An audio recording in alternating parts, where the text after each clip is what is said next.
Kentucky, Mr. McGarvey. Thank you, Mr. Chairman.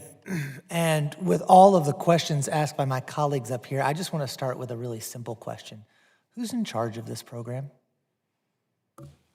I am the executive director of the program, sir. I'm in charge of it. Then why don't you have answers for how to fix it? Sir, I think we do, and that's part of our 6-point plan that is leading into our strategic roadmap. There's not just one answer. We could put more bodies in there, but counselors in the field are still doing manual math, manual data entry.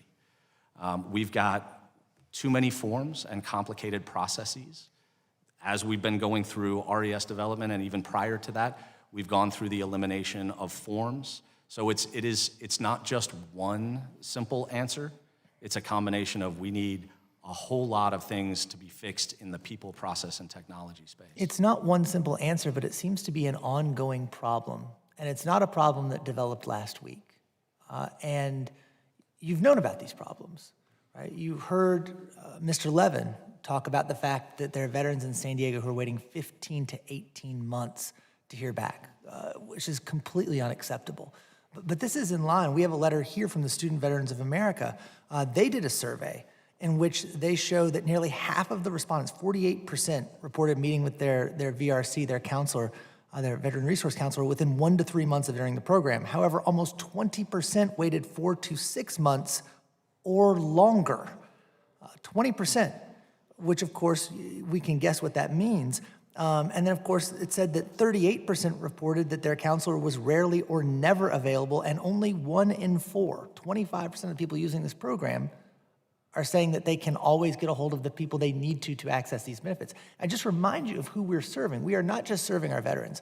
We are serving our veterans who have a service-related disability. These are our men and women who were willing to put on a uniform to sacrifice everything for us, and in some cases sacrificed a great deal. And this program, which we have a letter here from the VFW, they say, the Vocational Rehabilitation and Employment Program is incredibly successful. VR&E has been described by veterans as a life-changing opportunity that puts them on the path for success. But then even the VFW immediately follows that sentence by saying, however, many informed the VFW they did not receive sufficient guidance to navigate this process. They complain about the amount of time it takes for our veterans to get these benefits that they have earned. And we're at the holidays right now. You mentioned that wait times in San Diego are 155 days. If I told you that you could go on Amazon right now to get a holiday present for somebody, but the shipping time was 155 days, would you do it? No, sir. Okay. What happens when these veterans can't get these benefits in a timely manner, when they are waiting 4 to 6 months or longer, 155 days? It makes them less likely, and this is shown in the studies, this is shown in the surveys we have in front of us, it makes them less likely to access these benefits, to get not just what they want. The example I gave you was a want. What they need and what they want is meaningful employment after the service. And so we want to help you guys out, but it seems like we're always getting people up here who are saying, we'll get back to you, we'll look into that, we'll take care of that, there's a 6-point plan, but we have data that says veterans haven't been accessing their benefits for 15 to 18 months. When is that going to get better?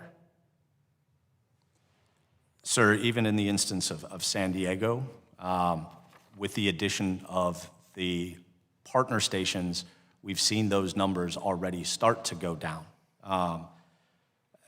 Again, the wait times are unacceptable.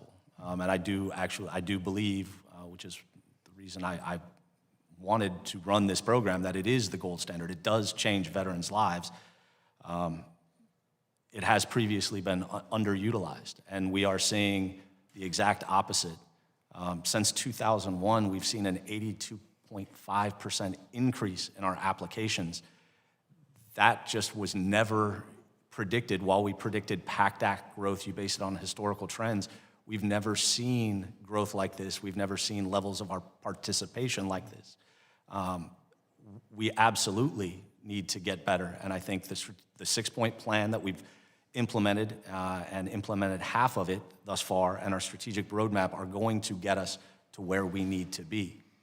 And I see my time is running out. We want to help you with that. I mean, I know that we do share the same goals, and I appreciate you coming in front of the committee today. But we do share those goals, and we want to make sure that the counselors and veterans are not just relying solely on some of the technology, that we have more counselors, that we have measures in place to ensure that veterans have that access to the essential one-on-one counseling, that we get this right.